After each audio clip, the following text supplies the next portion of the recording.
ఇంకా ఇంత ముందు లెసన్లో మనము సూక్ష్మజీవుల వల్ల మనకు గృహోపకరణ వస్తువుల లోపల గృహోపకరణ అంశాల లోపల ఈ సూక్ష్మజీవులు ఏ రకంగా ఉపయోగించుకుంటాం, అదే రకంగా పారిశ్రామిక ఉత్పత్తుల లోపల ఏ రకంగా వినియోగిస్తాం, ఇంకా సూక్ష్మజీవుల వల్ల మనకు ఎలాంటి లాభాలు ఉన్నాయి అనేటువంటి తెలుసుకుంటే సూక్ష్మజీవుల వల్ల మనకు అనేక రకాలైనటువంటి ఉపయోగాలు ఉన్నప్పటికీ సూక్ష్మజీవులు అనేటువంటి మానవ వ్యవస్థ పైన మనకు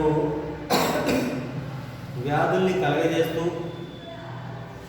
మనకు కొత్త కొత్త వ్యాధులు ఉద్భవించడం, దానివల్ల జనాభా అనేటువంటిది పూర్తిగా నశించుకోవడానికి లేదా తగ్గడానికి లేదా మనకు నాశనం కావడానికి కారణమవుతున్నాయి.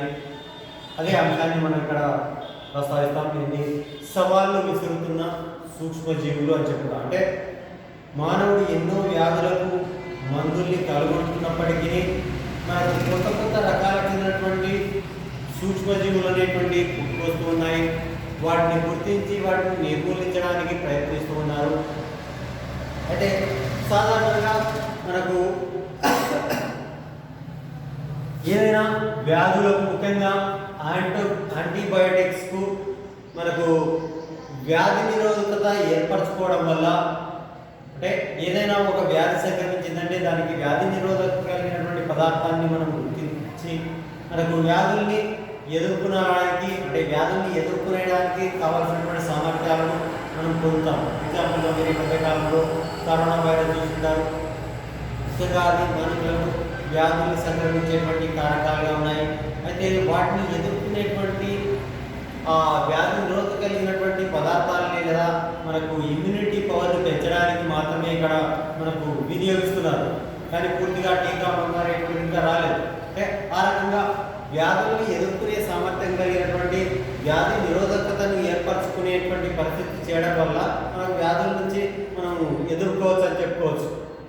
అయితే ఆ వ్యాధి జనకాలు కనుక అయితే ఉత్పరివర్తనం చెందినట్లయితే, అంటే మార్పు జరిగినట్లయితే, ఆ వ్యాధి జనకం లోపల మార్పు కనుక ఏర్పడితే మనకు అదే చేస్తుందంటే మనం ఏదైతే వ్యాధి నిరోధకత కలిగినటువంటి పరిస్థితులు కలిగించామో వాటికి నిరోధకత చెందుతాయి. అంటే వాటిని తట్టుకునేటువంటి శక్తిని సామర్థ్యాన్ని పొంది మనకు విపరీత సూక్ష్మజీవులుగా అభివృద్ధి చెందవచ్చు. సూపర్ మైక్రోబ్స్ అంటే మనకు వాటిని నిర్మూలించలేని స్థితికి అవి మార్పు చెందించుకోవచ్చు.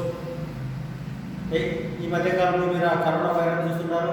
అది కనుక ఒకవేళ ఉత్పరివర్తనం చెందితే ఆ మందు పనిచేస్తుందా లేదా అనేటువంటిది మనకు ఒక సందేహంలో ఉంది. అంటే ఏంటంటే దానికి ఉత్పరివర్తనం చెందితే అంటే ఆ వైరస్లో ఆ వ్యాధి జనకం లోపల మార్పు కనుక జరిగితే మనకు కొత్తగా కనుక్కోబడేటువంటి టీకా కానీ లేదా వ్యాధి నిరోధకతకు సంబంధించినటువంటి అంశాలు కానీ వాటిని తట్టుకుంటాయా లేదా, అంటే ఆ సూక్ష్మజీవులు వీటికి మనకు ఈ పరిస్థితులను తట్టుకొని అవి విస్తరించేటువంటి అవకాశం ఉంటుంది. అలాంటి సూక్ష్మజీవులు మనకి ఇక్కడ విపరీత సూక్ష్మజీవులు అంటాం. అంటే విపరీత సూక్ష్మజీవులుగా మార్పు చెందవచ్చు. ఆ విపరీత సూక్ష్మజీవులుగా మార్పు చెందితే అది ఎలాంటి పరిస్థితులను కూడా తట్టుకొని అది అభివృద్ధి జరిగి మనకు మనుషులకు లేదా ఇతర జీవులకు మనకు ప్రతి అంశానికి నిరోధకత కలిగి అది పెరిగేటువంటి అవకాశం ఉంటుంది. దానివల్ల మనకు వ్యాధులు అనేటువంటి తగ్గవు మనం గమనించవచ్చు.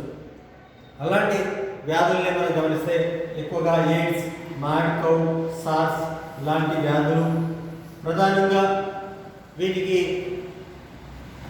టీకాలు అనేటువంటివి ఖచ్చితంగా గుర్తించబడలేదు. కాకపోతే వాటికి వ్యాధి నిరోధకత కలిగినటువంటి అంశాలుగా, వ్యాధి నిరోధక చెందించేటువంటి అంశాలుగా, అంటే వ్యాధి పెరగకుండా వాటిని తగ్గించేటువంటి అవకాశం పూర్తిగా కాకుండా మనకు దాన్ని పెరగకుండా ఉండడానికి ఆ వ్యాధి నిరోధకతను ఏర్పరచుకోవడానికి కావాల్సినటువంటి పరిస్థితులను కల్పించారు. కానీ పూర్తిగా ఈ వ్యాధుల్ని నిర్మూలింపజేసేటువంటి టీకా అనేటువంటి అభివృద్ధి జరగలేదు.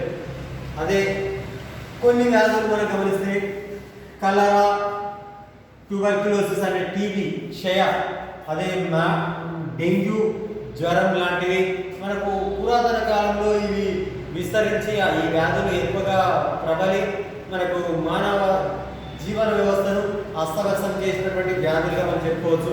కానీ ఈ వ్యాధులు పూర్తిగా టీకాలు గుర్తించడం వల్ల అవి నిర్మూలించబడ్డాయని చెప్పుకోవచ్చు.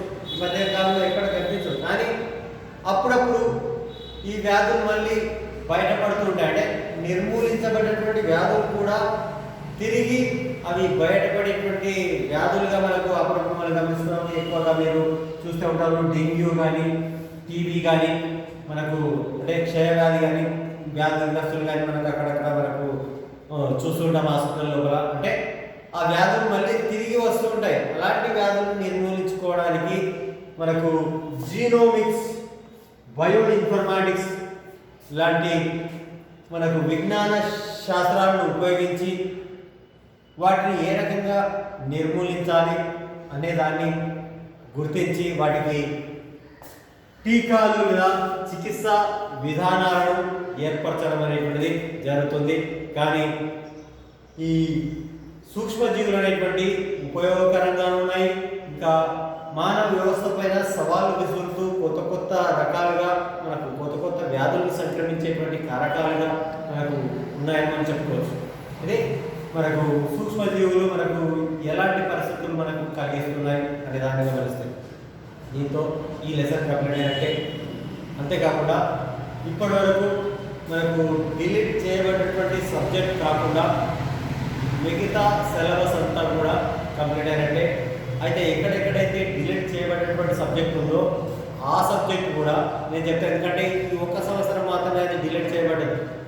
కానీ నెక్స్ట్ మీరు డిగ్రీలో వెళ్ళినప్పుడు మళ్ళీ ఆ డిలీట్ చేయబడినటువంటి సబ్జెక్టులో నుంచి మనకి ఎక్కడైనా ఇంట్రెస్ట్లో అడిగే అవకాశం ఉంటుంది.